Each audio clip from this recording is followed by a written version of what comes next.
सभी को सुप्रभात। मैं शिषपाल में हिंदी साहित्य BA पार्ट 3 हिंदी साहित्य के अंतर्गत आज हम अध्ययन करेंगे महादेवी वर्मा। महादेवी वर्मा उनकी जो रचना है, काव्य रचना है, इस पर चर्चा करेंगे। इनके जीवन काल पर भी हम आज चर्चा करेंगे। तो महादेवी वर्मा की जो रचना है हमारे पाठ्यक्रम में वो देखना कि जो तुम आ जाते एक बार, जो तुम आ जाते एक बार, और दूसरी है तुम मुझ में प्रिय तो प्रीत्य क्या, तुम मुझ में प्रिय तो प्रीत्य क्या, और तीसरी रचना है मैं नीर भरी दुख की बदली।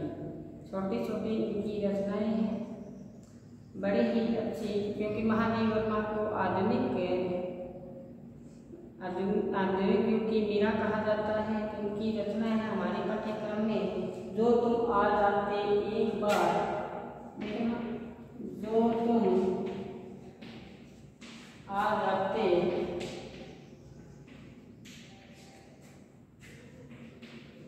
एक बार, एक रचना ये है। दूसरी रचना है तुम मुझ में प्रिय फिर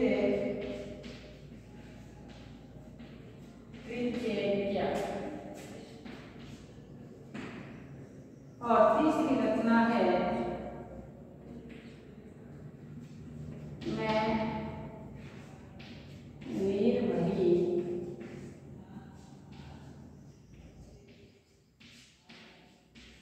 दुख की बदली।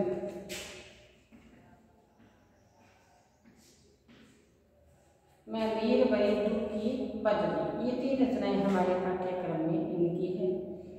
छोटी छोटी रचना है इनकी, बड़ी ही प्यारी रचना है मैं नीर भरी दुख की बदली। और कहते हैं कि उमड़ी कर थे आजली, विस्तृत नल का कोना कोना न कभी अपना होना। और पहले जो रचना बताई हमने कि जो तुम आ जाते एक बार, कितनी करुणा कितना संदेश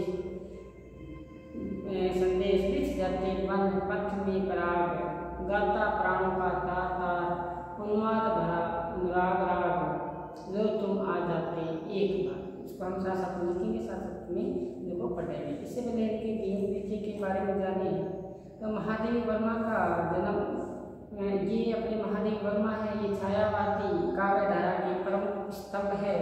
छायावादी काव्य धारा की,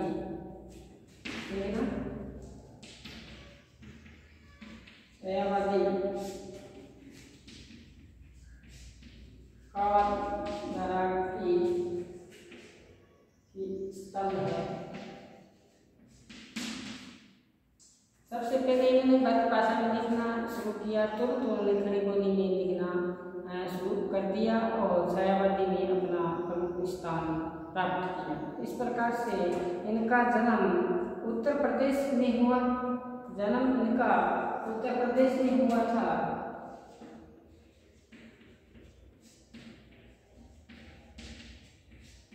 उत्तर प्रदेश में हुआ था। ये चित्रकार भी रही हैं महादेवी वर्मा, और उन्होंने, मैंने बताया कि सबसे पहले भद्र भाषा में लिखना शुरू किया, फिर इन्होंने तुरंत ही खड़ी बोली में लिखना प्रारंभ कर दिया। इनका जो काव्य रचना काल है, काव्य रचना काल है, काव्य रचना काल इनका माना जाता है 1924 से लेकर 1942 ईस्वी तक इनका माना जाता है। और फिर बताया कि इनकी जो प्रमुख है निहार रश्मि नीरजा, देखना, निहार रश्मि,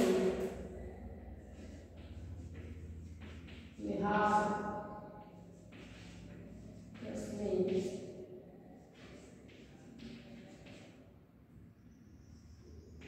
नीरजा, निहार रश्मि नीरजा संग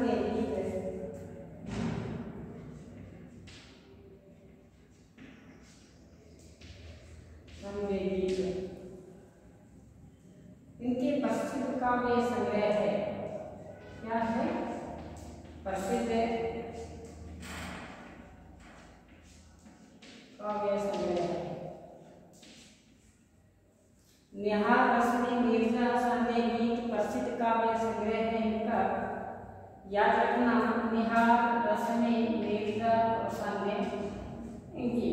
इसी प्रकार इनकी जो कविताओं में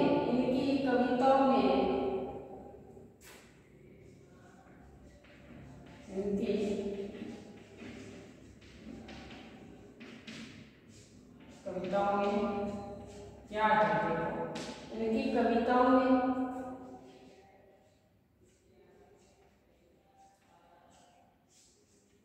इसमें फिर है जिज्ञासा पीड़ा,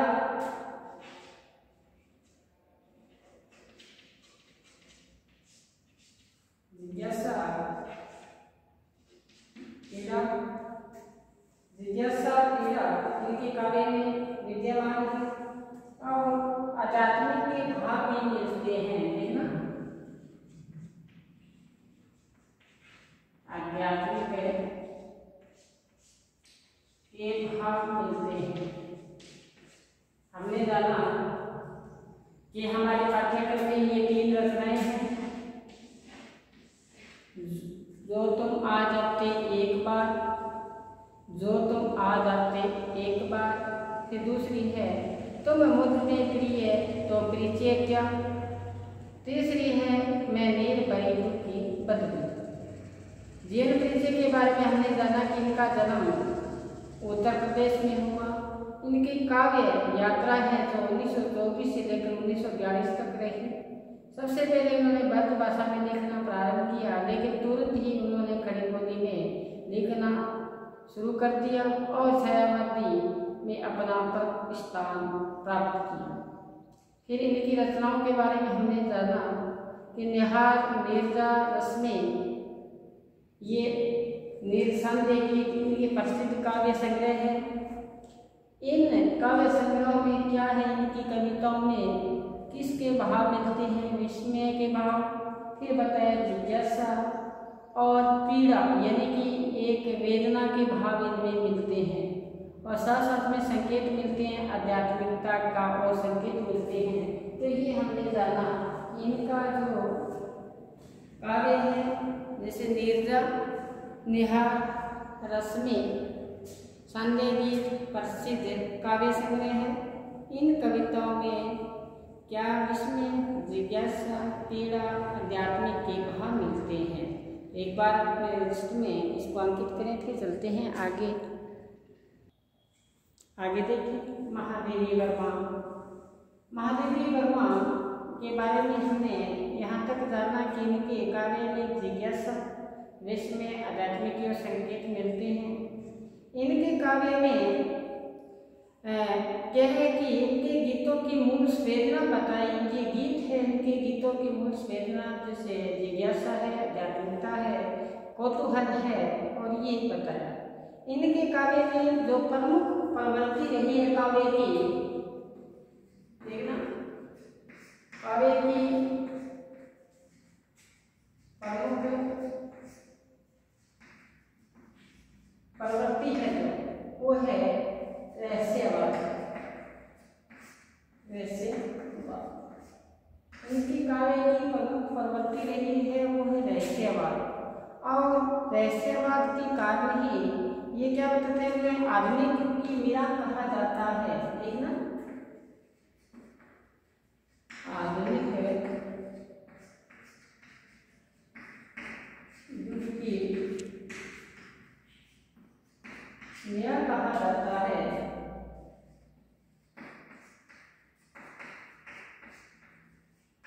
आधुनिक युग की मीरा कहा जाता है महादेवी वर्मा को। इसी प्रकार अज्ञात के प्रति गहरी पीड़ा,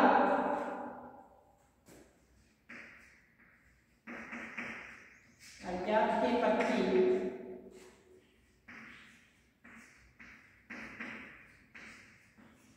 गहरी पीड़ा,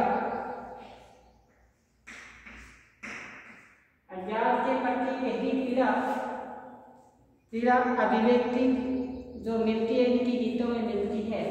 अज्ञात के प्रति गहरी पीड़ा की अभिव्यक्ति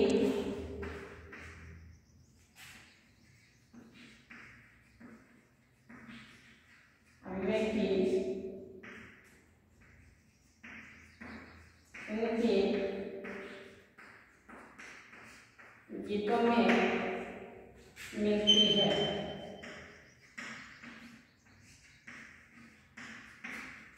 देखो ये हमने जाना। फिर देखो इनके गीतों में क्या है। इनके गीतों में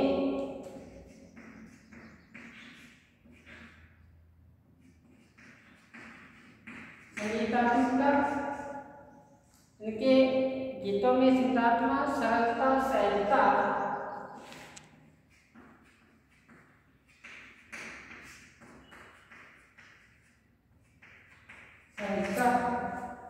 और रागात्मकता, संवेदनशीलता गीतों की प्रमुख विशेषता है। तो ये था इनका जीवन परिचय। अब हम इनकी जो रचना, सबसे पहले कविता है जो तुम आ जाते एक बार, उसको देखें। जो तुम आ जाते एक बार, जो तुम आ जाते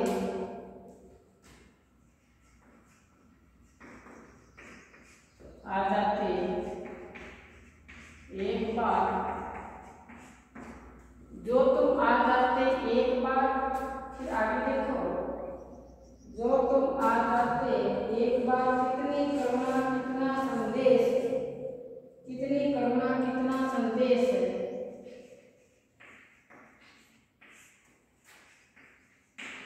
करुणा कितना संदेश, कितनी करुणा कितना संदेश, पथ में बिछ जाते, पथ में बिछ जाते, वन पराग बिछ जाते, वन पराग,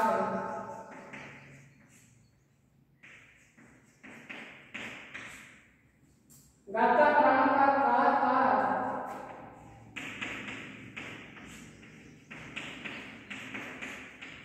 प्राणों का तार तार,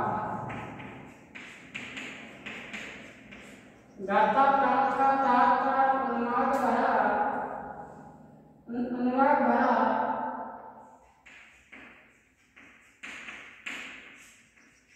भरा उन्माद राग, जो तुम आ जाते एक बार। इसी प्रकार आगे देखो, आंसू देते पद पखा, आंसू देते ये पद पखा,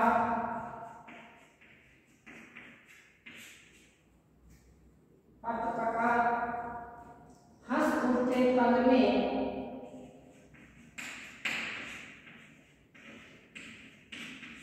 हंस उठते पल में, आदर नयन,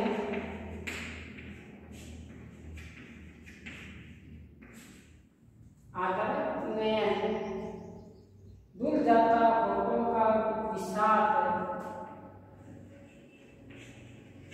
भूल जाता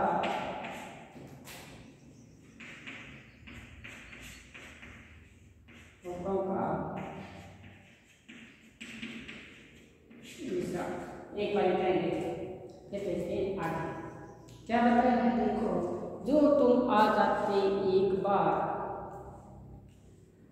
कितनी करुणा कितना संदेश, पथ में बिछ जाते वन पराग, गाता प्राणों का तार तार, उन्माद भरा, अनुराग भरा उन्माद राग, जो तुम आ जाते एक बार, आंसू देते पद पखार, हंस उठते पल में आदर नयन, भूल जाता होठों का विषाद। इस कविता में क्या बताया है। तो महादेवी की वर्मा है कि ये जो गीत रचना है, जो तुम आ जाते एक बार, तो इसमें प्रवासी प्रीतम के आने से होने वाली जो अनुभूति है उसका वर्णन किया गया है। प्रवासी बाहर गया हुआ है, कौन?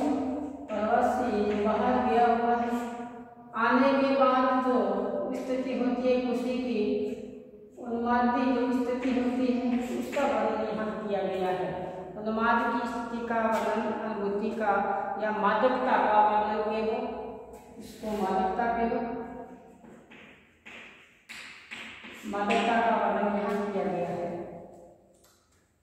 प्रीतम आता है लौटने के बाद कवित्री आने पर जो अनुभूति होती है उसका यहाँ सरस चित्रण किया है। महादेवी प्रवासी को लक्ष्य करते हुए कहती है कि जो तुम आ जाते एक बार मेरे प्रिय, क्योंकि रचना शुरू करने से पहले बताया था एक अज्ञातता की ओर अपनी ओर आकर्षित करती हुई ये रचना है। रहस्यवादी अध्यात्मिक की ओर संकेत होते हैं इस रचना में। तो साथ साथ में जो भारतीय संस्कृति है उसका भी यहाँ अनुसरण किया गया है कि हमारी संस्कृति किस प्रकार से रही है और हम उनकी कैसी पालना कर रहे हैं।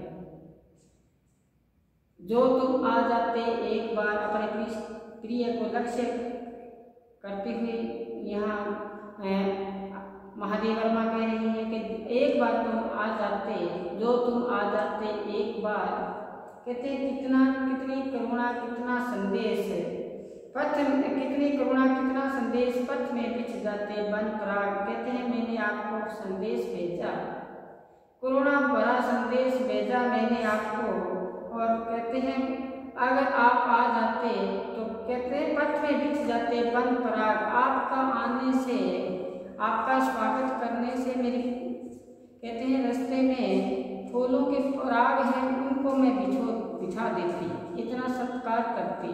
लेकिन जैसे मीरा ने कहा था, आपने आवे लिखने भेजे बाल पड़े ललचाने की, न आप आते हो न लिख कर भेजती हो, इसलिए आपको आदत पड़ी है वो ललचाने की पड़ी है। तो यहाँ कहते हैं कि जो तुम आ जाते एक बार आप आ जाते, आपके स्वागत के लिए मैं रास्ते में क्या करती, वन पराग, फूलों के जो पराग हैं वो बिछा देती अपने पथ पे। गाता प्राणों का तार तार, अपने प्राणों के जो मेरे जितने भी रोम है, जितने भी ध्वनियाँ हैं, उनको भी मैं आपके गीतों के माध्यम से आपको गाता प्राणों का तार तार। उन्माद भरा आने से खुशी इतनी व्याप्त हुई कि मेरे जो अंदर मादकता है, मिलने की जो अनुभूति है, उससे आपके गीत तारों से आपके गीत को सिद्ध होते। आगे देखो, उन्माद भरा उन्माद राग, आंसू लेते पल पखार। जैसे ही आपसे बिछड़ी मेरे आंखों में अश्रुधारा प्रवाहित हुई, अब जैसे आप लौट के आए तो इन आंसुओं से मैं आपके पैरों को धो डालूंगी। मैंने कहा था कि इस पद में लोक संस्कृति है वो साथ में बताई है, संस्कृति है, पैर धोने की जो परंपरा बनी हुई है वो परंपरा का यहाँ निर्वाह महादेवी वर्मा के माध्यम से किया गया है।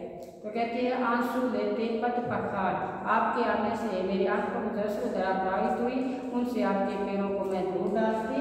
हंस उठे पल में आदत नियम, जैसे आप आए मेरे अंदर खुशी व्याप्त हुई, उन खुशी से मेरे आंखों में भी अश्रुधारा प्रवाहित थी, इसलिए मेरे आँख थी वो उसमें आर्द्रता थी, गीलापन था, उनमें भी क्या है खुशी आई।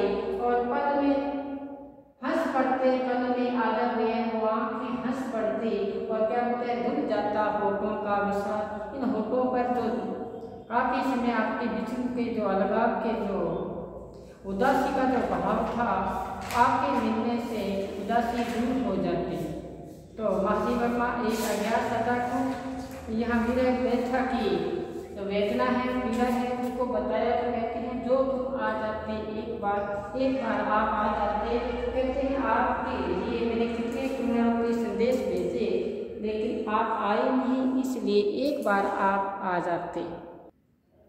तो अपने गीतों में इनके संगीतता, सरलता, सहजता विद्यमान है इनके गीतों में। तो कहा कि जो तुम आ जाते एक बार आ जाने से मेरे प्राणों के जितने भी तार हैं, ध्वनियाँ हैं, वे आपका गुणगान करते और मैं उन्माद भरा आपका गुणगान करते।